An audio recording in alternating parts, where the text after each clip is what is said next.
Welcome to Retail Untangled. My name is Amy Larter, and this is the podcast where we speak to retail industry experts and find out business hacks that help them succeed. You won't find these gems anywhere else, and we have some superb stories from the coalface, as well as helicopter insights from retail industry leaders. Every retailer understands the cost of getting supply chain wrong. Too much stock and you're sitting on tied up capital and markdown risk. Too little and you're losing sales, frustrating customers and handing margin to a competitor. Most retailers have spent years trying to optimise their way out of that problem, better forecasting, better replenishment, better planning cycles. But something more fundamental is starting to shift. The question is no longer just how do we make better supply chain decisions. It's how do we build a supply chain that makes decisions itself, autonomously, at scale, in real time. Today on Retail Untangled, I'm joined by Mike Taylor, Director of Solution Strategy at Relic Solutions, a platform that sits at the heart of supply chain and replenishment optimization for some of the world's most complex retail operations. Mike was recently on stage at NRF APAC exploring exactly that question, what it means to move from optimization to agentic AI in a live retail supply chain. Today, we're going to get into what that shift actually means in practice, what it demands from a retail organisation, and why the retailers who get this right in the next 3 years will have a supply chain advantage that's very hard to close. Welcome to Retail Untangled, Mike. Thank you. Our pleasure. Have you enjoyed the show so far? Yeah, it's been a good show so far. Thank you. Yeah, it's great to get out here and just have a real good chat with our customers and our retailers. Yeah, in APAC, that's great. So most retailers have spent years investing in supply chain optimization, better forecasting. You've got smarter replenishment, tighter planning cycles. Where, in your opinion, is that investment still falling short? Well, if you look at investment cycles around retail planning in particular, they're actually pretty long investment cycles. You know, they have to depreciate that asset over a significant period of time. And I think where things have really fallen down in the past is investment in static systems that don't grow with you as an organization. So very quickly they start to sort of lag behind in terms of latest technologies, latest capabilities that we can really bring to the table. The other thing I think is an important part of that as well is that many of these investments have been made in silos. So your supply chain is disconnected from your space and assortment planning, is disconnected from your price and promotional planning and so on. So we're working in these silos. So great investments in those silos, but they don't talk to each other. They don't, they're not connected. And that's where I think a lot of the value really can now be unlocked in terms of seamless planning across the organization. That makes sense. Now, you were on stage with Woolworths Director of Group Replenishment. Was it yesterday? Yes, Tuesday. Yep. Discussing the move from optimization to agentic AI. Mm-hmm. That's a significant conversation and with one of Australia's biggest retailers. What did that session reveal about where the industry is heading that you think our broader retail audience needs to? So I think the other promise that we get from agentic AI is also back to what I said earlier about connected systems across the ecosystem. Retail planning systems are quite disparate; they're disconnected. What agentic AI is going to bring to the table is an ability to connect across those systems in an intelligent way, and be able to do that much faster than the most sort of development cycles would allow 2 years ago. So which makes sense and is quite exciting. Yeah. Now, agentic AI in supply chain context moves beyond recommendation, as you've said, towards this more autonomous execution. Mm-hmm. The system acting within defined parameters without waiting for human approval gives us so much more to do with our time. For a retail exec listening, what does that action look like on the ground today? And where is the boundary between what the system decides and what humans still do in that loop? Sure. So as I said, what this does is elevate planners back to being retailers again, actually bringing their experience as retailers and doing the things that the machines can't do, which is more of the feel of retail, if you will, and that's something that planners will always bring to the table in this environment. I do think, though, that the line between what is autonomous versus human in the loop is going to be something which is evolving over the next few years and will move. Yeah. For the moment, I think that disclaimer around AI that says AI can make mistakes, please check the answer. It It's still stays. there. It's still there. That's right. So, RELX, for example, is definitely approaching the agentic AI space very much in the way of human in the loop pretty much for everything at this point in time. And then it's about building that trust and then being adaptable to move the line from human making a final decision to actually now we trust the system to move into an autonomous environment. And I would assume that takes a course of time. It will take a course of time, absolutely. And that's, I think it is an important distinction for any exec. Absolutely, yeah. Yeah, that makes sense. All right, so there's an obvious tension here around trust because you've got to get to that point where you are able to have all of the data and processes, everything ticking off so that you can understand the endpoint being autonomous.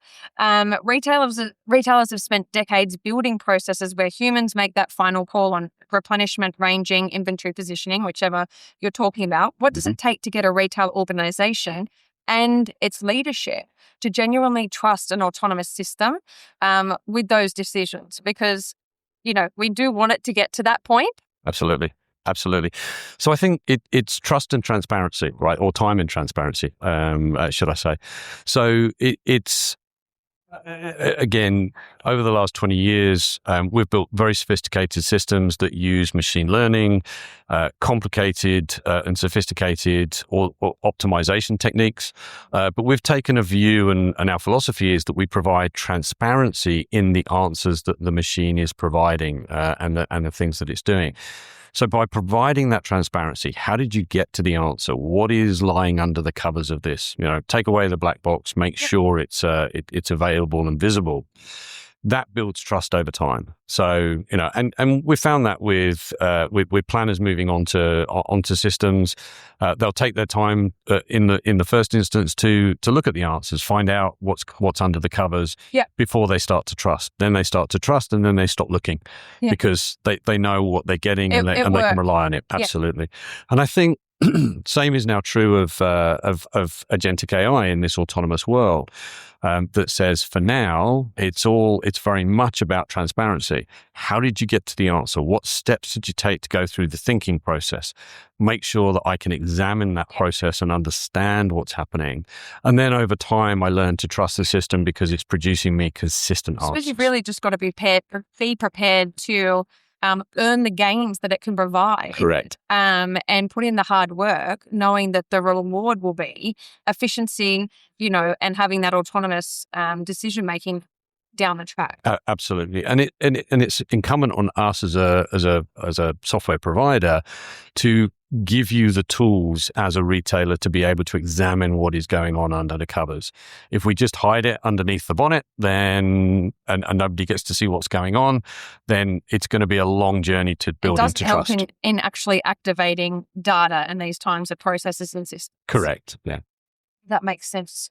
So demand forecasting has always been the foundation of supply chain performance, and it's always where most retailers still have the most room to improve. What does genuinely good AI-driven forecasting look like now, and how far ahead of most retailers are the ones that are getting it right? So what good looks like is an ability to drive a forecast for every product in your assortment, including the ones that are difficult, and doing that at difficult times. So where we see the forecasting sort of falling down, if you will, in a number of retailers, is it's great at doing the simple stuff, right? It can produce you a good forecast for, a can on a shelf in a grocery store that you sell week in, week out, and it's the same, and it never goes on promotion, and you never see peak sales and so on. What good looks like is the forecasting systems that can cope with, incredible peaks around promotions and overlapping promotions. The ability to react to highly seasonal product and things where demand appears more volatile.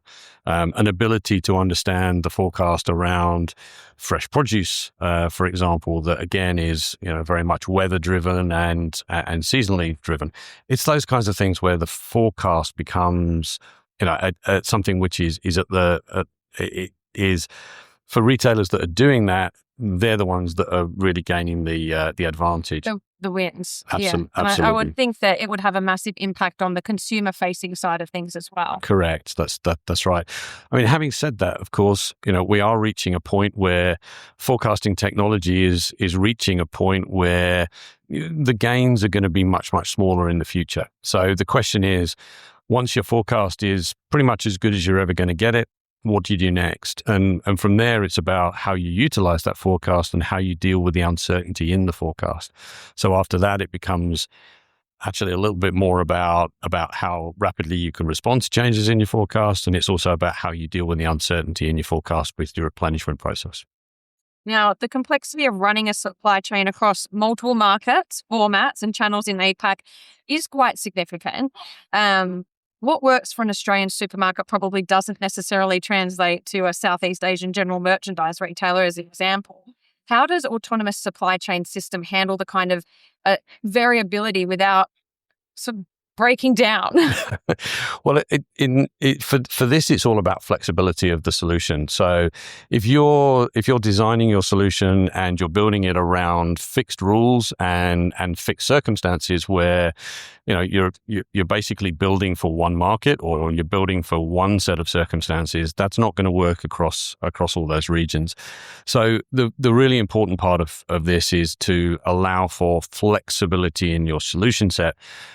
Which does two things. First of all, it means that you can configure for your particular nuances, which means that we can deal with the nuances of a major grocer in Australia that's got a 7-day trucking time from one side of the country to the other, versus a convenience store in downtown Bangkok where I've got to deliver in there in very small vehicles in very small quantities because the store's tiny. Yeah. So these are very different challenges that have got to be met, and it's really important that you have flexibility in the system to allow for those different challenges to be configured. Okay. Now on to the people question, and it's one that does get a little bit of airtime in these conversations. If the supply chain is increasingly self-managing, what happens to the teams that have spent their careers making those decisions, and how should retail leaders be thinking about this transition? You've touched on it ever so slightly, but I think it's a good one to have a focus on. Yeah, sure. So, and I think it always amazes me even today that when I talk to retailers and when I look at what they're actually doing day by day, there's still a huge amount of manual work that they're working through. There's a process that they go through every morning when they arrive. They're usually dealing with, if they're lucky enough to have an exception-based system, they're running through, hundreds of exceptions that have been generated. If they're not lucky enough to have that, then they're plowing through, a set of recommendations and reports to then make a bunch of decisions. And it, like I say, it always amazes me that people are still in that sort of environment. And I think very much as this technology takes off more, we will see less and less and less of that. And as I said, it's more about bringing those folks back into being able to make more value-add decisions about what is happening in their respective retail space. So that's really about turning their focus away from the day-to-day activities of trying to move product through a supply chain to thinking much more about their customer. So focus now back on my customer. What is it my customer is looking for, and how can I change my strategies to drive better outcomes for my customer in an efficient way, and actually then drive the system to pull those through. Getting one step closer to the customer, which Absolutely. Is so important when there's so much noise out there. Yeah, absolutely true. Now, if a retailer is listening to this and thinking their supply chain operation is already pretty well optimized, what's the question they should be asking to themselves to find out, is this actually true? Well, that's an interesting question, and I think the one thing that you should ask yourself is this, right? If you've got a supply chain problem and your best planner is not in the room, what do you do? And will you cope? right? So that's really the question you've got to ask yourself. So if your systems are up to scratch, then if your best planner's not in the room, you can still operate and you can still make the right decisions. And that is the question that you really need to ask yourself. Because in retail today and in a lot of industries, we still rely on the guys and girls in their Superman capes, right? The one that everybody looks at that says, oh yeah, they're the superstar. They're the ones that make it happen when it's tough. Yeah. If that person's not around, what do you do? Thank you for tuning in to this episode of Retail Untangled, and a big thank you to Mike Taylor from RELX Solutions for joining me live from NRF APAC. To be the first to know when the next episode lands, like and follow us wherever you listen to your podcasts.